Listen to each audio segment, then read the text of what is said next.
அண்ணன் வெள்ளையன் அவர்கள் இன்று இயற்கையை இருக்கின்றார்கள்.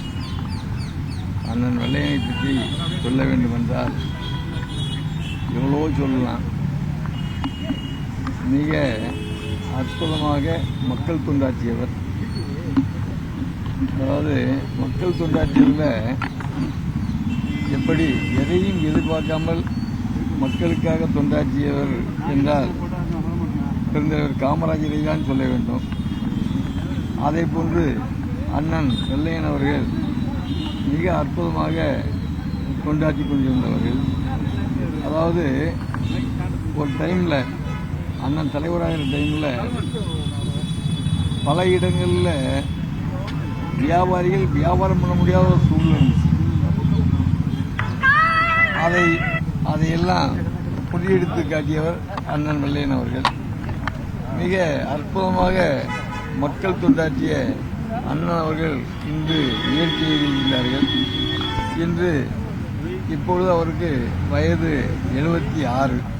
இந்த 76 வயதில் அவங்க இயற்கை எழுதியிருக்காங்கன்னா அது எங்களால் ஜீரணிக்க முடியல. மிக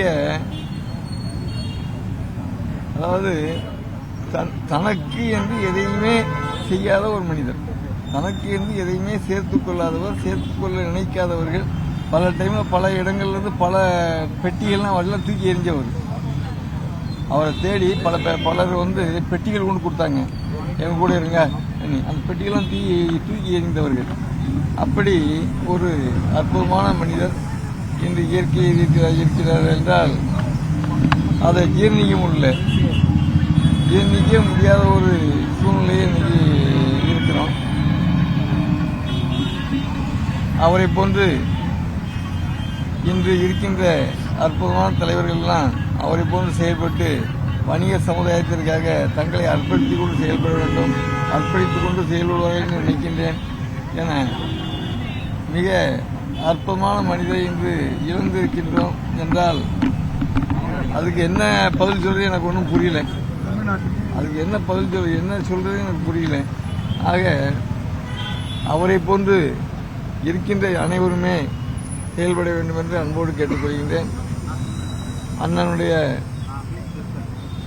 இப்பொழுது அண்ணனுடைய ஈமச் சடங்கு முதல்ல இங்கே அவரை எடுத்துட்டு போய் அவங்க வீட்டில் கொண்டு ஒரு 2 மணி நேரம் வச்சுட்டு அதுமாதிரி பெரம்பூர் சங்கத்தில் வைக்கிறோம்.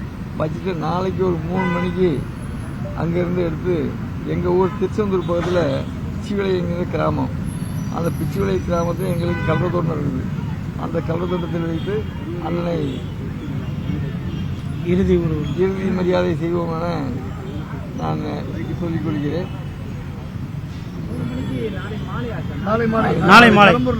பெரம்பூர்லேருந்து திருச்செந்தூர் கொண்டு போகிறோம். நாளை மாலை 3 மணிக்கு இங்கேருந்து திருச்செந்தூர் 3 கிலோமீட்டர். அதாவது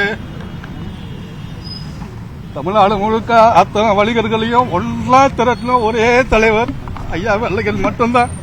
எங்க அப்பா எங்களுக்கு எந்த சொத்தும் சேர்த்து வைக்கல. உண்மையிலேயே காமராஜர் மாதிரி வாழ்ந்தாரு. தமிழ்நாடு முழுக்க இருக்கிற அத்தனை வணிகர்களும் அமைதி காத்து பொறுமை காத்து அத்தனை பேரும் ஒத்துழைப்பு கொடுக்கணும் அந்த இறுதி சடங்குக்கு அப்படின்னு நான் தெரிவிக்கிறேன். அத்தனை பேரையும் வெள்ளை உள்ளம் கொண்ட வெள்ளையன் அவர் ஒரு பெரிய சகாப்தம். அவரு வெள்ளையன் அப்படின்னா அவருடைய மீசை, வெள்ளையன் அப்படின்னா அவரோட சகாப்தம். அவரு இன்னைக்கு நம்ம அவரை இழந்து நிக்கிறோம். நான் என்ன சொல்றதுல எனக்கு ஒன்றும் புரியல.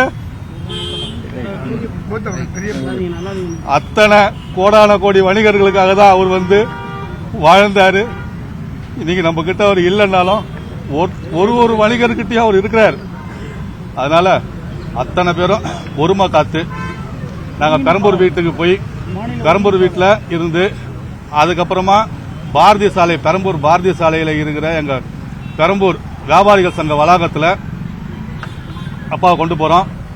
அதுக்கப்புறமா நாளைக்கு சாயங்காலம் 4 மணிக்கு மேல எங்க சொந்த ஊர்ல கல்ற தோட்டம் இருக்கு எங்க குடும்பத்துக்குன்னு. திருச்செந்தூர் பக்கத்தில் இருக்கிற பிச்சுவலின்ற கிராமத்துக்கு நாங்கள் அங்கே கொண்டு போய் நல்லடக்கம் செய்கிறதா இருக்கிறோம். குடும்பத்தார்களெல்லாம் பேசிட்டு இருக்கிறோம். அதனால் அத்தனை பேரும் ஒத்துழைப்பு தருமாறு தாழ்மையோடு கேட்டுக்கொள்கிறேன்.